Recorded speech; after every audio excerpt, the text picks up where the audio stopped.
Inirekomenda ng Department of Justice o DOJ na sampahan ng kasong tax evasion si Carla Beatriz Corona Castillo, anak ni dating Supreme Court Chief Justice Renato Corona.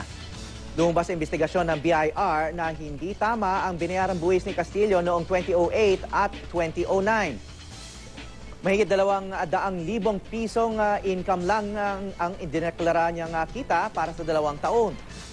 Pero nang halungkatin ng BIR ang records ni Carla, lumabas na nakabili pa siya ng mga ari-arian kabilang isang property sa isang exclusive subdivision na nagkakahalaga ng 18 milyong piso. Hindi rin siya nakapag-file ng income tax return noong 2010. Pinabulaan naman ni Castillo ang mga paratang sa kanyang counter affidavit. Sapat daw ang kanyang kinikita para mabayaran ang kanyang buwis. Ang mga ari-arian naman daw ay nabili sa kanyang ina gamit ang kanyang ipon.